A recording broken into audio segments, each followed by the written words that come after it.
Assalamu alaikum viewers, let's see the beginning of the episode. In the cold market, Gonca moves forward with Jokutai and asks, "Do you know why Tajuddin Noyan has come?"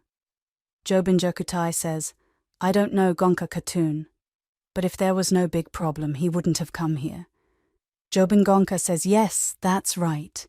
At this moment, Tajuddin Noyan leaves the tent and comes to Gonca Khatun and says, "Gonca Khatun, are you waiting for me to say goodbye? If I knew this, I wouldn't have let you wait." So Gonca says, "No, you have misunderstood. Tajuddin is not a tradition to bid farewell to guests without a guest. He goes away as soon as he comes." Noyan says on this, "Your rose-like face is angry with me." Hearing this, the ring says angrily, "The poison of your heart burns from your face. You can't hide your words from him." He says, the bride goes to the ring. At this moment, Mehmet reaches behind Tajuddin Noyan and says, "I had some important work, and before you left, Tajuddin Noyan reached.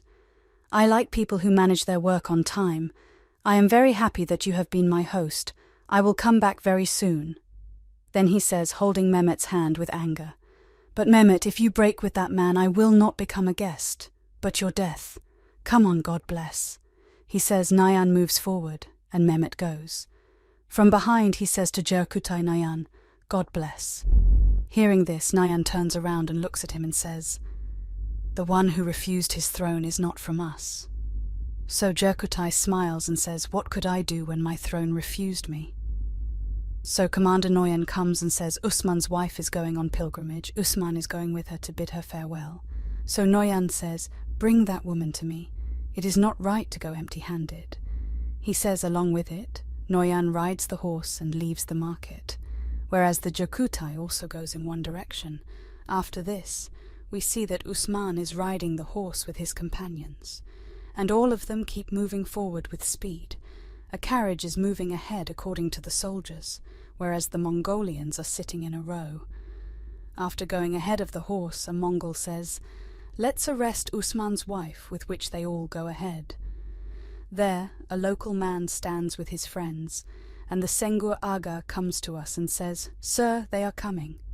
Hearing this, Usman says to the soldiers, "Soldiers, our target is Guntur and Aisha Khatun. Come, let's show them that the Turks can never be prisoners." With this, they all chase their horses. There we see that Mangol Aisha Khatun and Gundul Sahib are moving ahead, and after some time we see that Usman Sahib reaches in front of them with the soldiers. They are very happy to see Usman Sahib, and as soon as they reach, they crash on Mangolu with their friends. Gundul Sahib also crushes the Mongolian soldier with his horse, and crushes him. Aisha Khatun also takes advantage of this opportunity and crushes a Mongol. After getting off the horse, Usman Sahib cuts off a few Mongols in one go. Along with him, he is also cleaning the Mongols with his Usman, put his life in danger to save you both. And we see that Turan was also present there.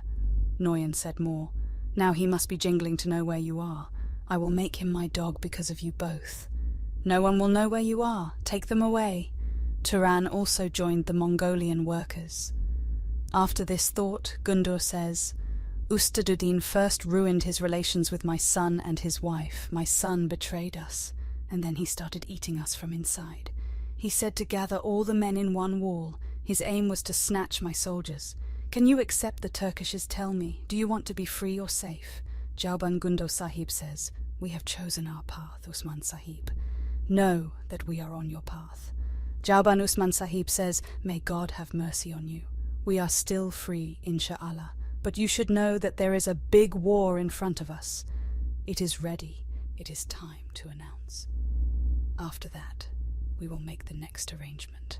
But if we can restrain them, then Gundo Sahib says, we will do whatever we have to do." Then Usman says, "Now they will try to spread us, so that we will become a part of the two tribes, and they will not be able to fulfill their desires." Hearing this, Guntur Sir asks, "What are we going to do?" Then Usman says, "We will do what we always do. We will attack them. There is no one but Allah." Along with this, Usman shakes his hand with Guntur Sir in excitement. Then we see that the Mongolian horses run to the goat and attack the soldiers present there. A Mongol moves forward and starts opening the gate of the goat. Then the woman in the goat kicks the Mongolian and runs away. That woman is in the base of the woman, and the Mongolian runs after her. After a while, the woman falls. The Mongolian also reaches her, and we see that this woman is not a woman but Princess Maria. Princess Maria remembers the moment when Osman said to her in Yaini, "I have heard that your FIA. Nence is imprisoned in Konya. I will save him and introduce you both. You will be caught by Tajuddin Noyan and spy on us." So Maria said, "Whatever I have to do, I am ready." After this thought, we see that the Mongolian soldier moves forward with Maria, whereas the soldier with the soldiers behind says, "As my lord wanted, it is happening." Tajuddin Noyan, when you will know about this game, I will want to see your face. Here we see in Yenishar, listening to someone's voice, Elcham Khatun Matka stands behind the door. But the people who come inside are Gundos and Aisha. Gundos is shocked to see Aisha. Aisha calls Aisha her sister-in-law. So what is this? We go ahead and see it, but you have to remember it in your mind. Aisha suddenly closes the door and tells them to be quiet. No, Aisha did not even avoid danger. Aisha asks why. Now we are free. Will we also hide the truth from Osman? Gundos says, shut up. You are his sister-in-law for a while. Okay. No one will know that you and Aisha have changed your place. If Osman knew about this, would that situation not have been more serious? So Aisha says, soon this problem will come on them too. We have to tell them as soon as possible. At this moment, Bala comes there with Fatima and says, I am happy that you are all with me again. Elkum had told me about you. Welcome. As they listen, Gundos leaves, and Aisha says, thank you. Our family is united again because of you. Then Elcham says, we will never forget your favor, Bala Hatun. So Bala Hatun says, we did what we were responsible for. Aisha Hatun has been imprisoned. We will all take revenge from these scoundrels. Don't worry. After hearing this, Aisha Hatun says, none of us are so strong for her. You don't know her, Bala Hatun. Tajuddin Noyan is not like other enemies. He uses his sword with the power of his mind, and it is impossible to give him the punishment, which is said by Aban Bala Hatun. Impossible? Obviously he has scared you a lot. So Aisha Hatun says this is not fear. Tajuddin knows very well how to catch his prey. He does not think about killing his enemy, but treats him worse than death. He makes his enemies his slaves. Meanwhile, Commander Noyan goes and says, Amir Hazrat Shahzadi Maria is in our custody. We have left her in the room.